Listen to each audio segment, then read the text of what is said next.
Hey everybody, Jason Bermas here, and as many of you know, I was in DC last week hosting the Turning the Tide 9/11 event. It is my pleasure to share with you two of the most powerful speeches from that event, former Congressman Dennis Kucinich and CIA whistleblower John Kiriakou. Buckle up and get ready to make sense of the madness.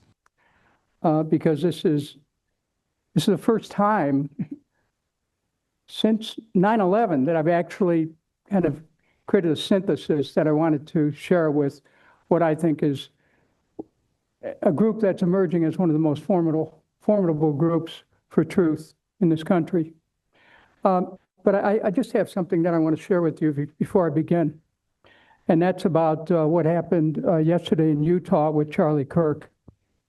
I didn't know Charlie, but I will say this, that mass violence, which we're talking about here tonight, mass violence impels and creates personal violence, which in turn creates mass violence. So whatever your politics, please understand that the assassination of Charlie Kirk is a grave assault on our nation. It diminishes all of us. It challenges us to recognize that we have to escape this endless rotation of the wheel of violence. We are dedicated to turning the tide. So thank you for being here this evening. It's actually exhausting just to listen and to remember and hear the testimony of everyone who's been here, who's in the last yesterday, today, and I can anticipate tomorrow. For those of us who have been through it in the last 20-some years, it's hard to listen to. It stirs up some deep emotions. And I just have to say, Kurt and to Richard Gage, you know how much I appreciate being here. But it's not without a lot of emotion hearing this. It all comes back, Kurt, Dana. It all comes back. And so this is the first time that I've really spoken about it and put it together since then. And I hope that that as I make this presentation, you'll see that the point of view that I'm offering fits neatly with the work of Turning the Tide, Richard, the work that you've been doing since that day. So it's been well established that Israel and the U.S. are partners. What is not understood is the square dance-like sequence, the deadly do-si-do back and forth of that partnership involving 9/11. The U.S. and Israel aligned in prevarication, determinedly, wrongly associating the motive, the intent, and the execution of the attacks, wrongly associating it with Saddam Hussein in Iraq. Immediately after 9/11, Netanyahu, who was in America on that day, was asked by the BBC what the attack meant for U.S.-Israeli relations. It's very good, he said. It's very good. Then he caught himself. Well, not very good. It will generate immediate sympathy. On September 12th, in a CNN interview, Mr. Netanyahu said, quote, "It's not just bin Laden, it's not just a network, it's also the states that harbor and support them, Iraq, Iran, the Taliban, and Afghanistan." A few days later, on September 16, 2001, Vice President Cheney appeared on NBC News' Meet the Press, and he claimed, "We also have evidence that Saddam Hussein's been harboring terrorists, including Al-Qaeda."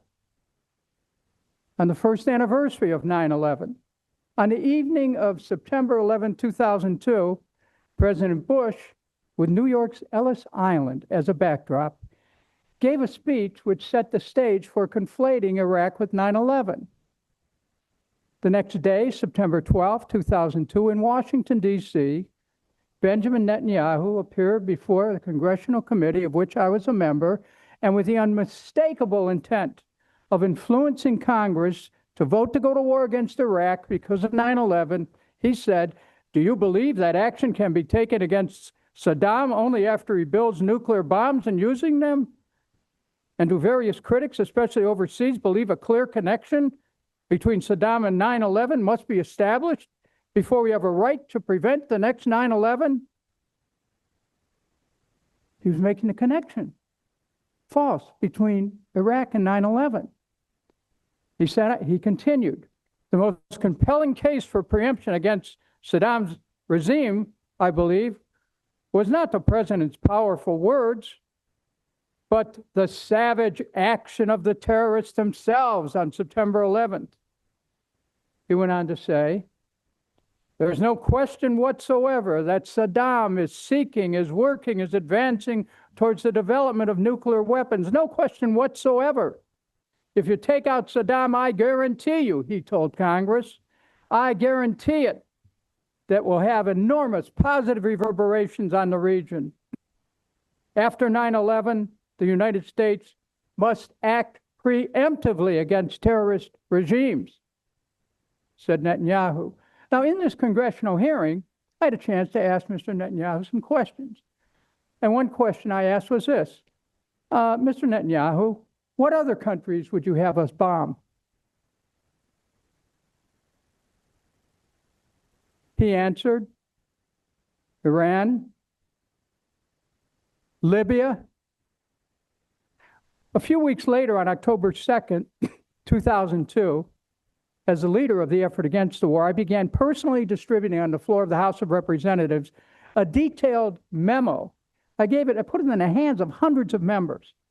The memo was frank and clear, and it stated that based on all credible and available information, Iraq had nothing to do with 9/11, with al-Qaeda's role, that Iraq had neither the intention nor the capability of attacking the U.S., that there was no credible evidence that Iraq was either possessing or was about to use weapons of mass destruction, and that America was about to enter a bloody abyss based on misinformation, disinformation, and outright lies.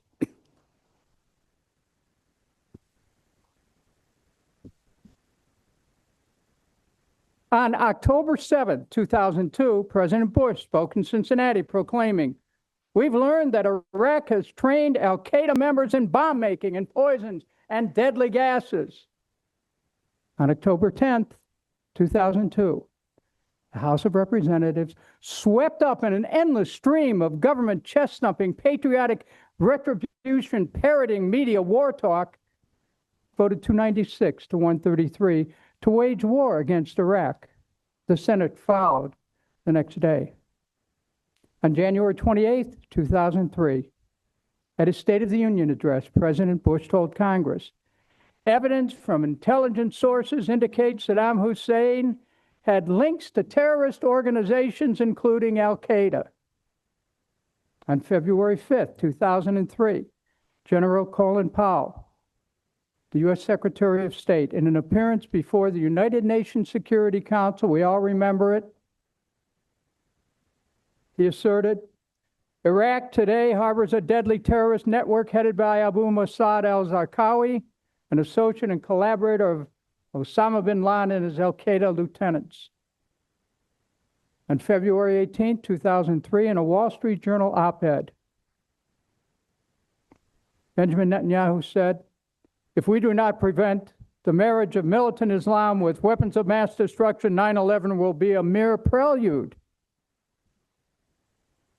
The next month later, on March 15th, Mr. Netanyahu, in an interview with the Jerusalem Post, said, the removal of Saddam Hussein is essential in the global war on terror. It's the lesson of 9/11.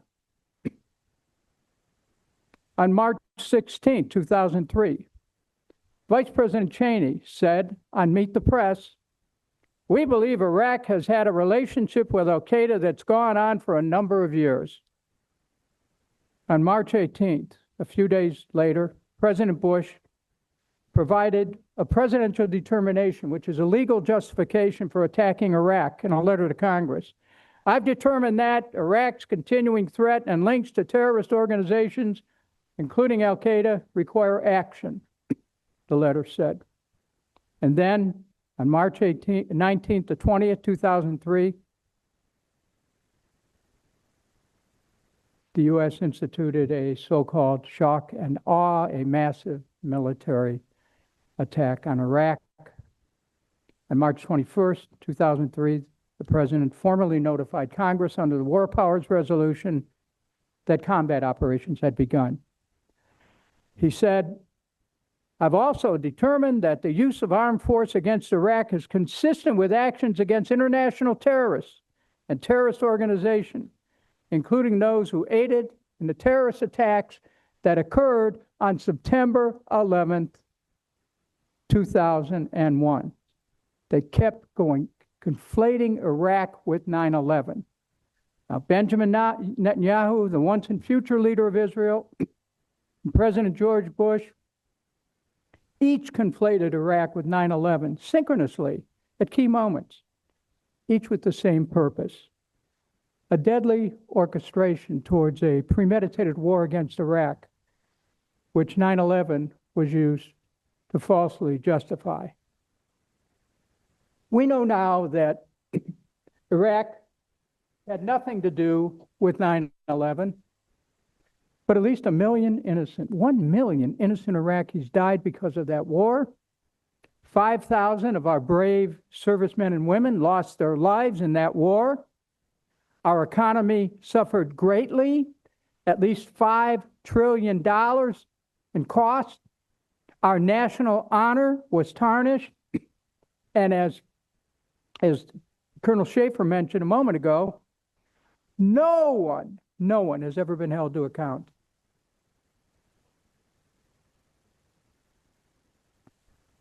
However, several presidential candidates were even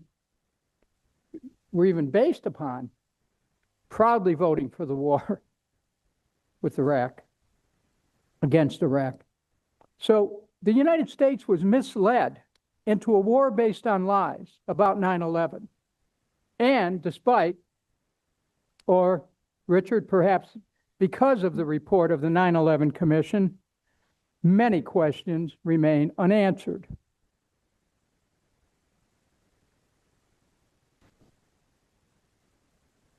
After 9/11, after we went to war, for the next 8 years, I gave over 300 presentations in Congress, pointing out over and over and over the lies, the loss of life, the cost, calling not just for the end of the war, but for new direction in U.S. policy in the region. I introduced legislation for the creation of a cabinet-level Department of Peace to begin a new effort to shift the consciousness of the nation away from violence as a way of settling conflict, to avert deadly violence at home and war abroad. Now, Prime Minister Netanyahu, notwithstanding his twisting of facts, conflation of Iraq with 9/11, is cheerleading for the U.S. to go to war with Iraq at such a horrible cost of blood and treasure, has nevertheless ascended in the estimation of Washington.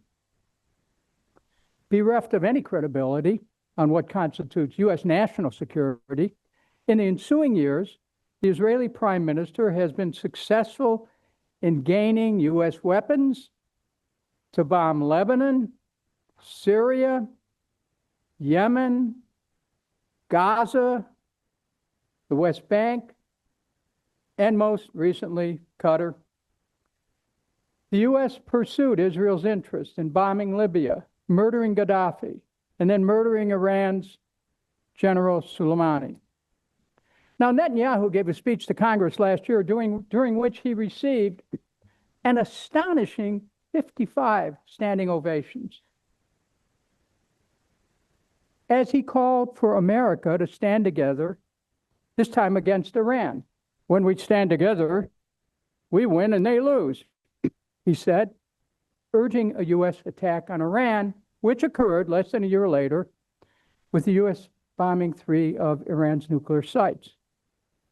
We stood with Netanyahu and his country in Iraq, and we lost. We lost our national honor. We lost our men and women who put their lives on the line.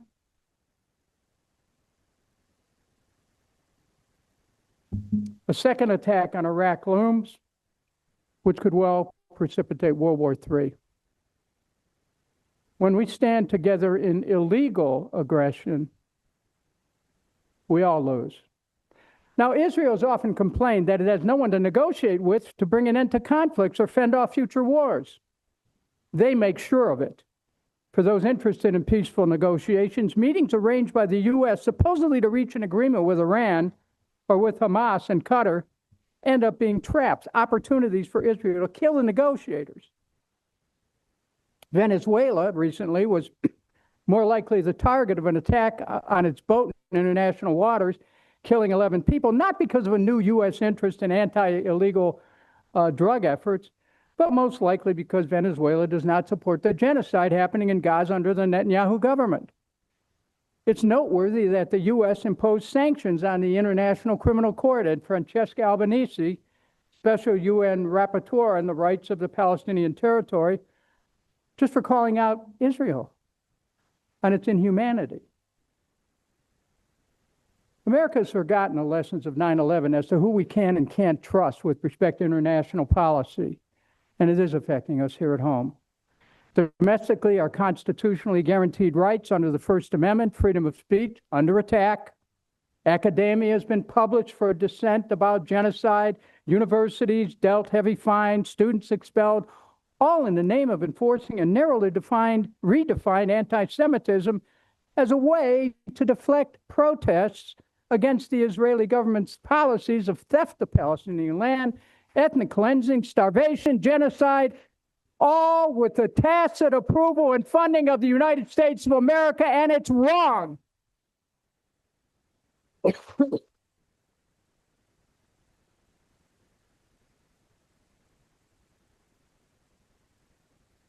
The United States, our social reality has been reconstructed to support genocide and to support the policies of a nation and its leaders who lead us from one bloody conflict to another.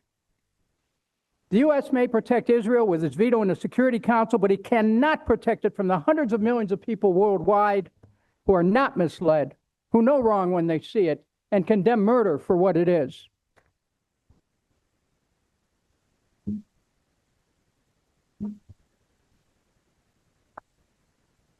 If truth equals anti-Semitism, it's time to perhaps to examine what anti-Semitism really is.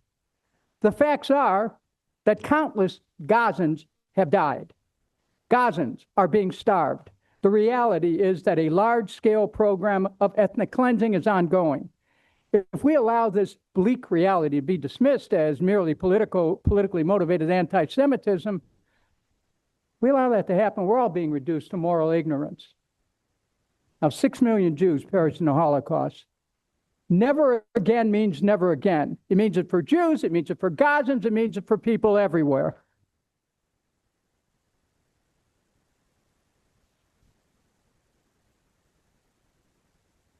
Israel cannot survive the contradiction of having a history of such immense suffering and inhumanity inflicted upon Jews by the Nazis, only to see its own country stand accused before the world of murderous crimes which recall the Nazi era.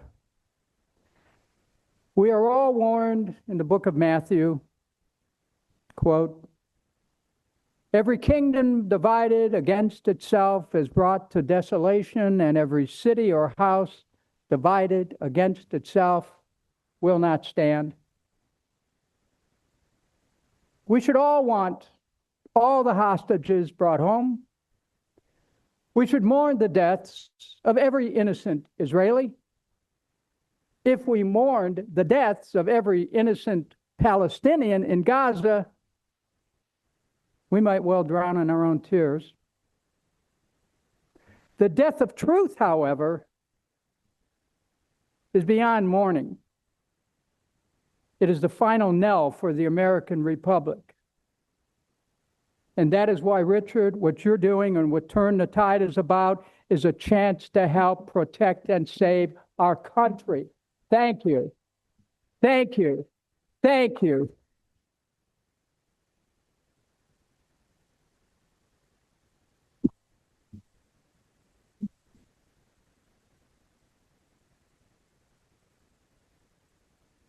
As I as I conclude, I want to ask this question. Why is it that we in America, who pride ourselves on freedom of thought, freedom of speech, freedom of inquiry, why are we not permitted to ask questions about the apparent destructive symbiotic relationship between the U.S. and Israel, about the constant strategic deception, about the billions that go for mass murders, about the undue influence that Israeli interests have on our own government? Why can't we probe further into the advisability of having the leaders of a nation of 10 million influence the most important national security decisions of our nation of 350 million? It is time for the U.S. to assert our own hard-won sovereignty, not through escalatory rhetoric and illusions of world dominance, but by thoroughly examining the premise not only of U.S.-Israeli relations, but of all of our foreign entanglements. Let's start taking care of things here at home.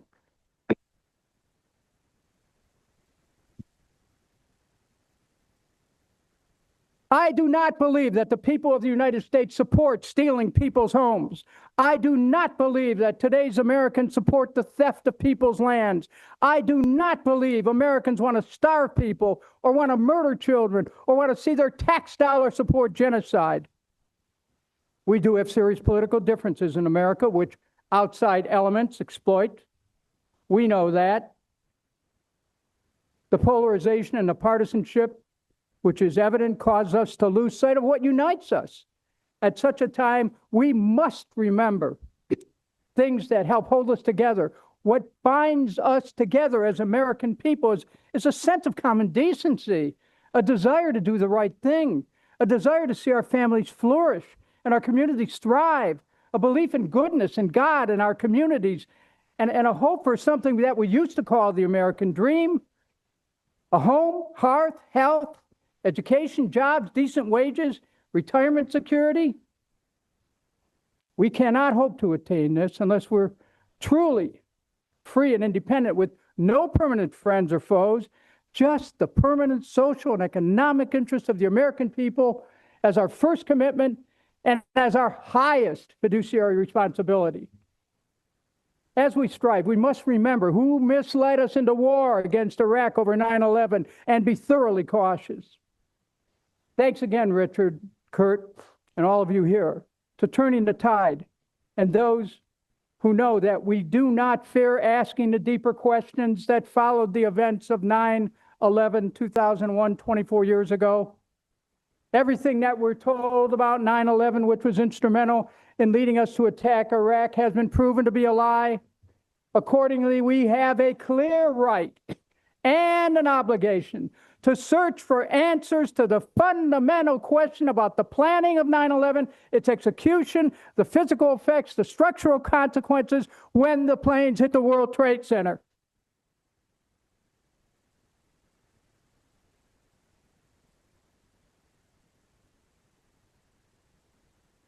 We have the capacity.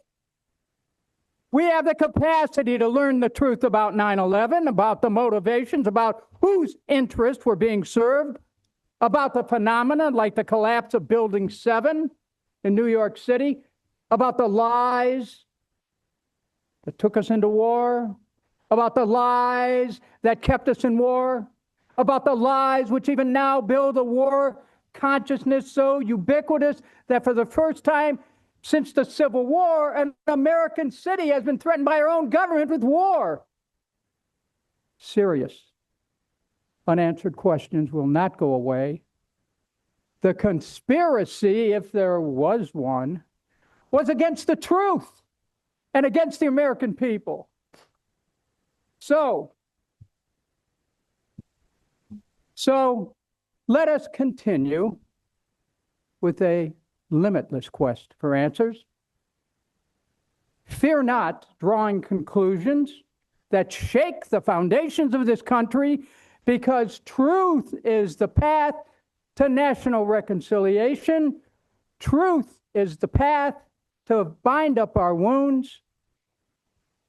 Never has there been a time in the history of America where the quest for defining truth is of such importance. Truth rescued from our deepest, darkest recesses. Truth, facing our deepest fears.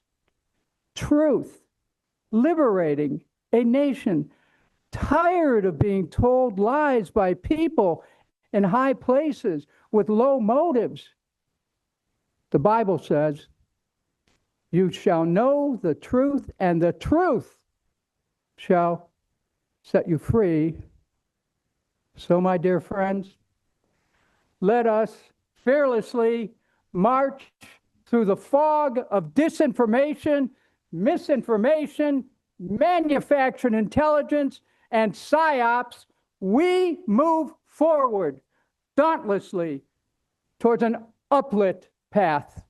Thanks, everybody. I actually had a prepared speech, which I normally don't do. I just wing it. I figured if I don't know these issues by now, I'm never going to know them. So, but after listening to Congressman Kucinich, after watching Senator Johnson yesterday, I think I can't give that speech that I intended to. What I'd like to do is just to stand here and say, yeah, I agree. That's kind of the end of the story. I agree. But I'll agree by throwing in a couple of anecdotes. For those of you who don't know me, my name is John Kiriakou. I spent almost 15 years in the CIA, and then found myself after 9/11 in a couple of leadership positions. I was the chief of counterterrorism operations for the CIA in Pakistan after 9/11, led a series of raids that resulted in the capture of Abu Zubaydah, whom we wrongly believed was the number 3 in Al-Qaeda, and then went home to become the executive assistant to the CIA's deputy director for operations, a position in which I got to see literally everything that the CIA was doing around the world. And I can tell you, they are lying about everything.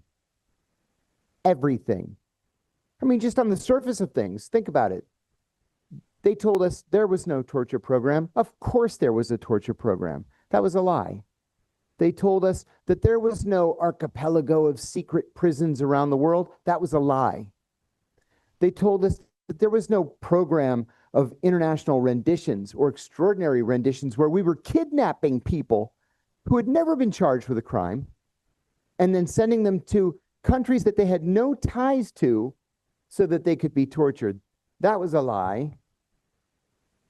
And then they told us there's nothing happening at Guantanamo. We're just holding people there to await trial in the appropriate federal district courts. That was a lie.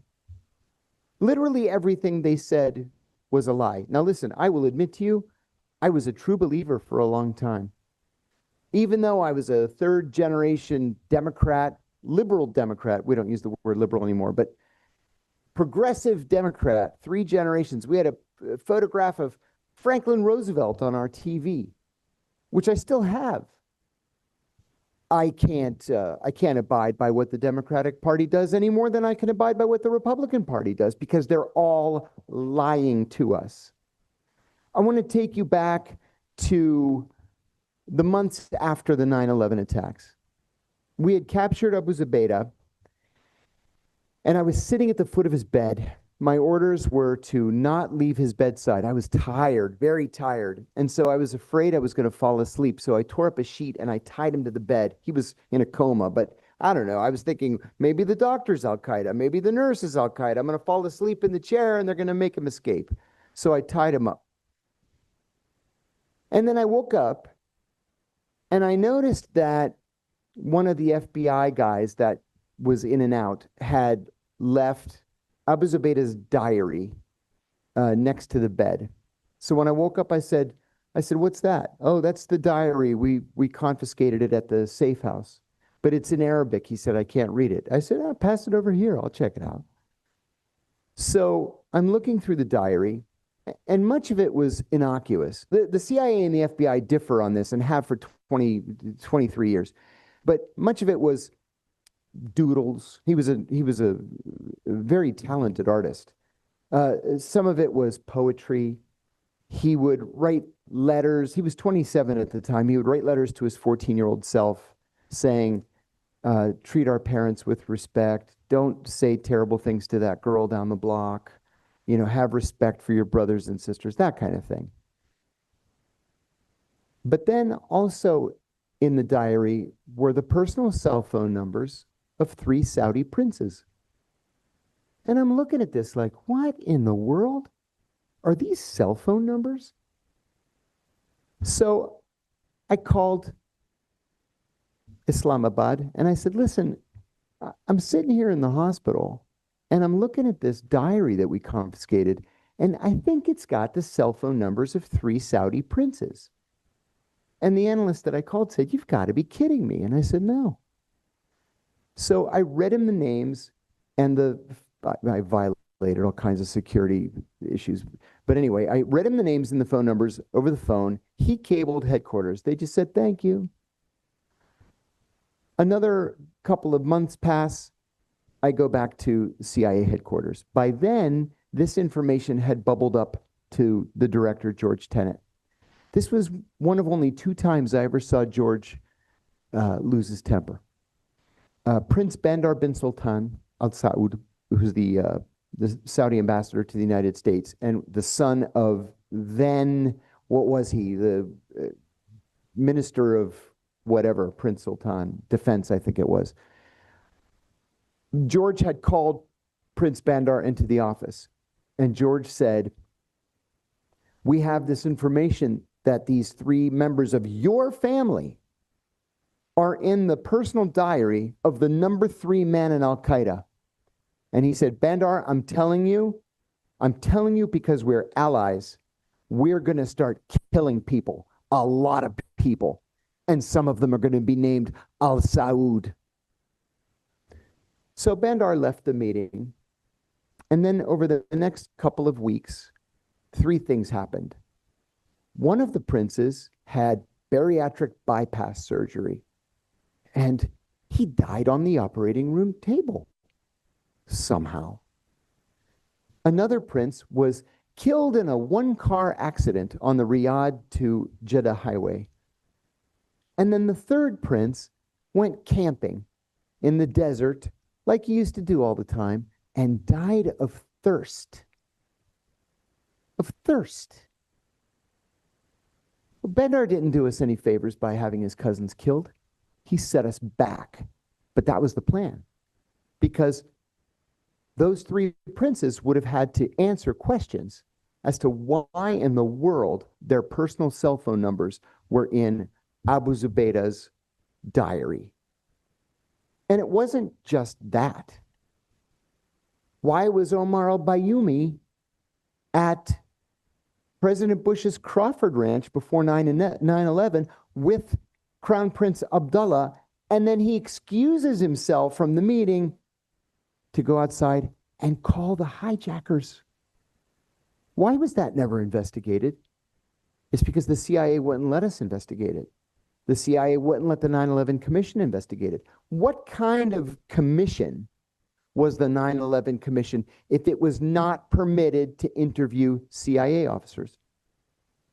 Or if it was not permitted to interview prisoners at Guantanamo? What, do they just fill in the blanks by making it up? And it's not just the Saudis that were a problem for us. The Israelis were at least as big a problem. The Saudis aren't so heavy-handed about it as the Israelis are. And I'll give you just one example. When I got back from Pakistan, I was promoted. And I went up to the 7th floor to be the assistant to the deputy director, as I said. On my first day on the job, I was so excited. And I went into the deputy director's office, and I went like this. I said, so, what are we doing now? And he said, I actually can't tell you.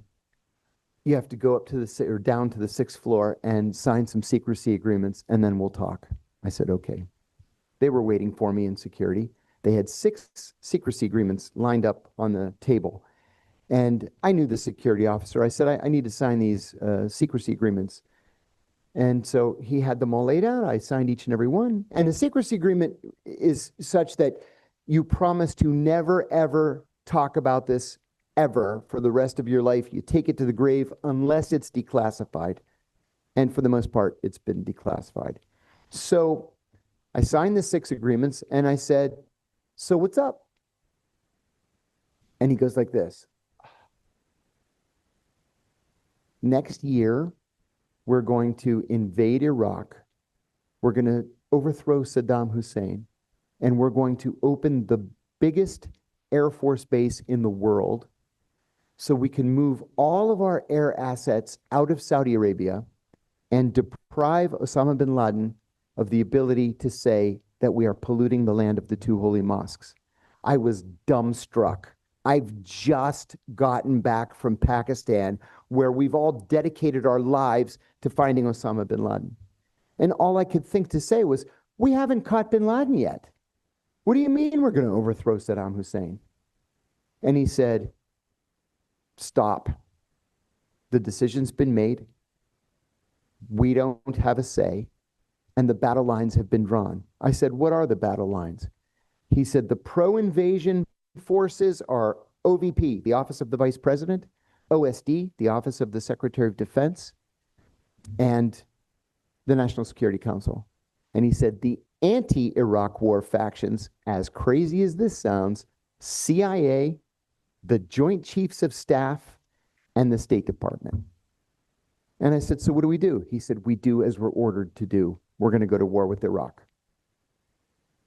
So that's what we prepared for. From March of 2002 to February of 2003, it was all about getting ready to fight the Iraqis. And for what reason? There was no reason. I never encountered a CIA officer who ever believed that there was a connection between Saddam Hussein and Al-Qaeda. Osama bin Laden hated Saddam Hussein as much as he hated us.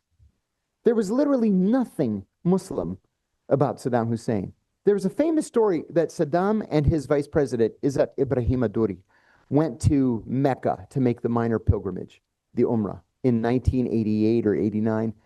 Saddam didn't know the prayers because he had never learned the prayers. Izzat Ibrahim was very religious and was kneeling behind him and whispering the prayers quietly to Saddam so Saddam could say them more loudly to make it look like he knew what the hell he was doing. There was nothing Muslim about Saddam Hussein. But Dick Cheney said there's a connection between Al-Qaeda and Iraq, and that's the reason why we're going to attack. It was just completely made up, just like the weapons of mass destruction.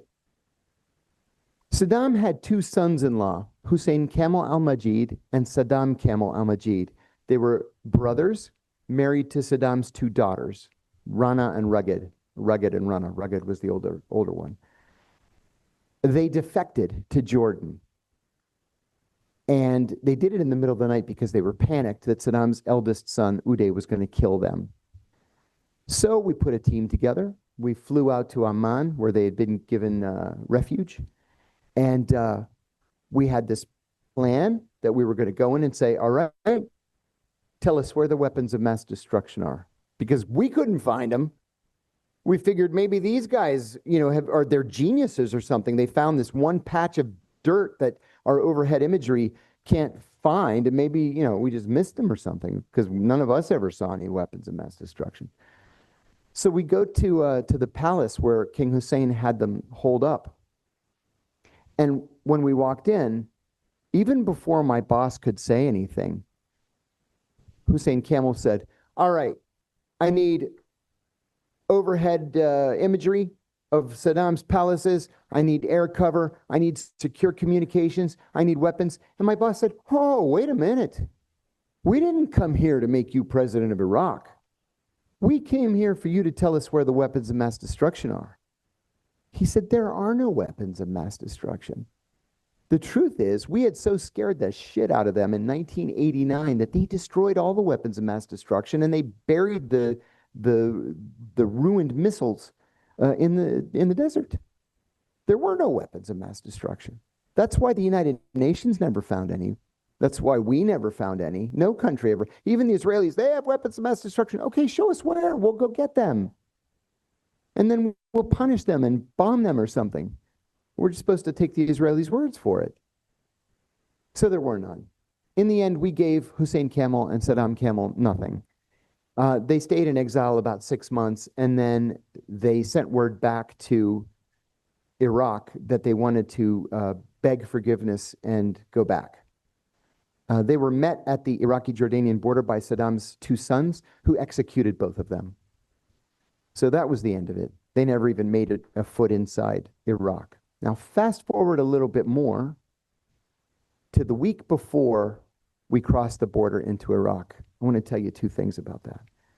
Number one, my primary role in the deputy director's office was to be the morning briefer for all of the deputy directors and the associate deputy directors, as well as the heads of counterterrorism, counter-narcotics, counter-proliferation, counterintelligence, and the chief of staff. That was at 7. And then at 7:30, I would brief the director. So I went into the briefing this morning, and I said, before I get into the substantive reporting from overnight, we had a message from the Israelis, and they said that they want to be in on the attack in 3 days. And the deputy director said, absolutely, positively not. And I said, I already told them no. Well, it just so happened that in the western Iraqi desert, when the Iraqis electrified that part of the country, they built electrical towers with 3 legs. And 2 days before we attacked Iraq, somebody put explosives on one of the legs for like 100 miles. And every tower just started tipping over. And I remember the deputy director saying, those fucking Israelis, they just don't know when to take no for an answer. Excuse my language. So they got a little piece of the action. But it was the Israelis the whole time that were telling, well, they were telling the vice president's office, it was like an echo chamber, you got to overthrow Saddam. And Cheney's office would say, yes, we have to overthrow Saddam. And the Israelis would say, they're an existential threat. And Cheney would say, yes, they are. We're going to overthrow Saddam. And at the CIA, we're like, is nobody paying any attention to Iran? Saddam Hussein, whether you like his politics or not, he's the only thing protecting the Gulf Arab countries from Iran. Once he's gone, that's it. They're done if the Iranians decide to do anything about it. The Israelis didn't care because the Israelis had a longer view than we did. The Israeli view was, we're going to help you take out Iraq. And then once it's taken out, we're going to help you take out Iran and Libya and Syria and, everybody. I mean, that was the plan all along. I mean, look what they did. Look what they did in Lebanon. You don't have to like Hassan Nasrallah at all, or what he stands for, or his politics, or whatever, to acknowledge that what Israel did in Lebanon was a war crime. But they don't care about that. They'll kill, this is one thing that they do that most other countries in the region don't do as a matter of policy. If they have a target located in a block of apartments, let's say, they will blow up the entire city block and kill 1,000 people if they think they can get that one guy. That one. Nobody else does that. And then they bombed Qatar last week. Did everybody in the world forget that it's Qatar that's the home to the largest U.S. airbase in the world? And the Qataris finally today came to us and said, so what are you guys going to do about this? They bombed us in broad daylight, knowing we're a U.S. ally, knowing that we have the largest American airbase in the world here, and you guys just said, oh, well, you know what? They didn't inform us. So, sorry. With our own weapons, thank you. With our own weapons. We put up with things from the Israelis that are incomprehensible to anybody who follows these issues. It's an utter mystery to me why we tolerate this kind of behavior from anybody. We wouldn't tolerate this from an enemy, certainly. Why would we tolerate it from a friend? And, I'm going to use friend in air quotes. Forgive me if you've heard me tell these stories. But I was on the job for, I don't know, 3 months, maybe. This was in early 1990, like March of 1990.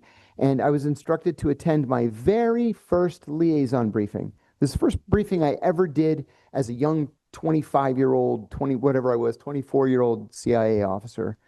We're going to brief the Israelis. And I said, okay, it's going to be the first foreign intelligence service that I'm declared to, where they say, this is John Kiriakou, he's a CIA officer, he's going to brief you today. So the first thing I was told was, we're not going to brief them here at headquarters. I said, oh, okay, why not? The Israelis aren't allowed to come in headquarters. I said, why not? Because every time they come, they bring us gifts, and the gifts always have listening devices embedded in them.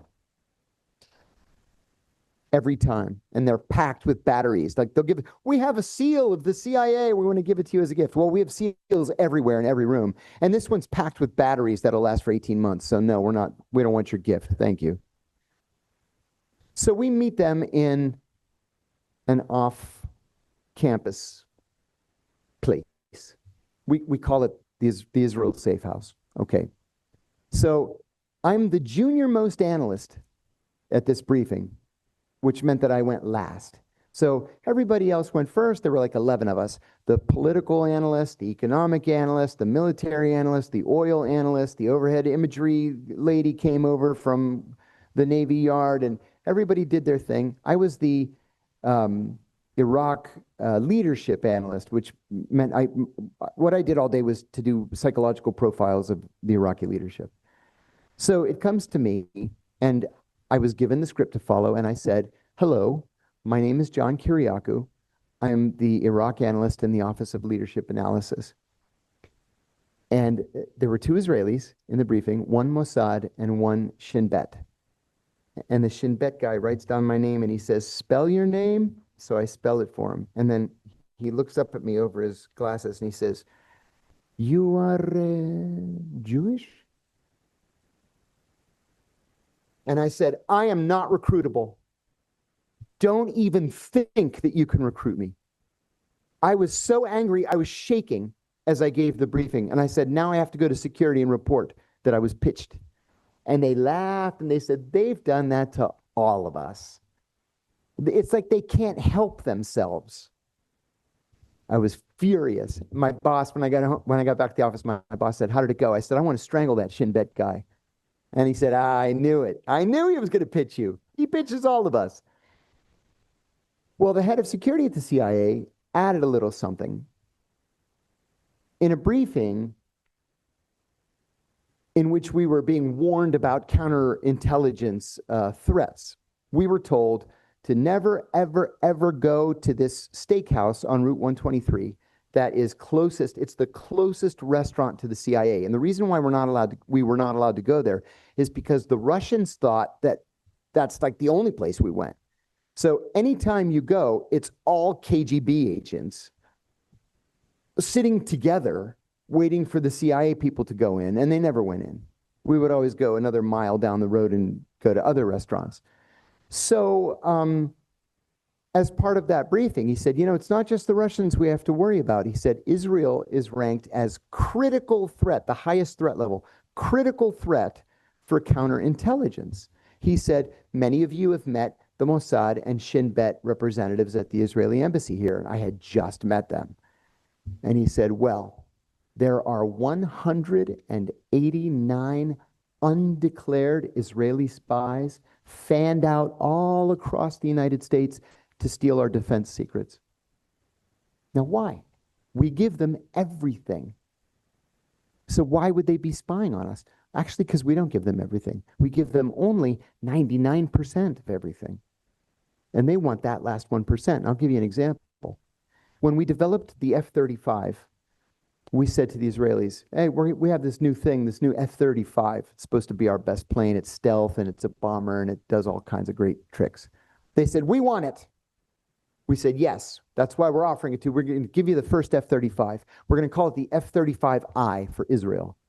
And they said, why are you going to make a difference between the F-35 and the F-35I? And we said, Because God forbid, if you're in a dogfight or there's a mechanical malfunction and it crashes, we don't want the Iranians to get it, the Russians, the Chinese, the Syrians. So what we're going to do is we're going to very slightly degrade the avionics.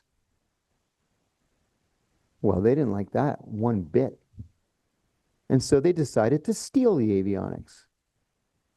At the same time, the Emiratis came to us and they said, hey, we want this F-35. We said, great, we're going to give it to you. We're going to call it the F-35E for Emirates. It's going to be exactly the same as the F-35I. So we're going to slightly degrade the avionics. They said, fine, we'll take it. Not the Israelis. They wanted the F-35, period, with no letter afterwards. A couple of years later, I decided I wanted to serve overseas. And several of my colleagues in the office also wanted to serve overseas at the same time in what was called the Analyst Overseas Program. You do a rotation, an actual transfer to the State Department, and you serve as a Foreign Service officer. And so I went to Bahrain. My friends actually got married and went together to Jerusalem. So when they arrived, the ambassador took them to Mossad and said, you already know my officers. They've gotten married, and they're here declared to you. The wife is going to work on Palestinian political issues, and the husband is going to go to the university and learn Arabic. And they said, fine. So the ambassador held a welcome party. They call it a hail and farewell party. You say, hello, welcome to the new people, and farewell to the people who are transferring out. And when they got back home from Tel Aviv later that night, they saw that all of their living room furniture had been rearranged while they were gone. And they were like, okay, going to be jerks about it. So they reported it. And the embassy said, yeah, they do that. They'll break into the house and just so that you know that they can do whatever they want. There's nothing you can do about it. A year later, they go to another party at the ambassador's residence. And when they get home, people had taken shits in all of the toilets in their house and left them unflushed. So they're like, all right, the Israelis again, they have to report it. They broke into the house. They took a dump in the house, every one of the toilets. And they give us these giant houses, right? Because you have to entertain. So like for me, my wife and I had, our son was like 16 months old. I had like a 5-bedroom house. You're talking about big houses with lots of toilets. Another year later, it's time to leave and to come back to headquarters. And so the ambassador throws a hail and farewell party for them. And then they get back to the house, and the dog is under the dining room table and he's whimpering because they had cut his tail off and they wrapped it in gauze and medical tape. Like, why? They're supposed to be our best friends in the world. Why would they do something like this? And it's because they're not our friends. They care only about themselves, quite literally. And if it means spying on us and stealing our secrets and harassing our employees and lying, maybe killing Americans, you know? I was gonna say, I apologize, I only have 2 minutes left, but I was gonna say something in my original planned speech about the dancing Israelis. Of course they were dancing. You bet they were dancing because they knew exactly what 9/11 meant. 9/11 meant that we were gonna feel compelled to go overseas and kill as many Muslims as we possibly could. Of course they were dancing in the streets. That's exactly what they wanted to happen. Exactly what they wanted to happen. And it's what happened. But then when it wasn't good enough for us to go kill Afghans or a handful of Al-Qaeda people, they engineered Iraq with Dick Cheney and David Addington and Scooter Libby and all of the other war criminals who were working either at the White House or at the Pentagon at the time. And now here we are, all these years later. We still don't know the truth about 9/11. We don't know the role that the Israelis played. We don't know the role that the Saudis played because we're not allowed to investigate it. And we're supposed to just just shake the Israelis' hands and forget about all the past and wish them the best, or else you're an anti-Semite. Remember, if you're anti-Netanyahu, by God, that means you hate all Jews, and we can't have that. And so here we are, 24 years after the fact. In my mind, 9/11 was like last Tuesday. But 24 years have passed, and we're no better off than we were 24 years ago. Not while we have, or worse, not while we have the Israelis hanging around our necks like an anvil. There you have it, folks. Two extremely, extremely powerful speeches that let you know it is not about left or right. It is always about right and wrong. I absolutely love you guys, and I will see you all on the flip side.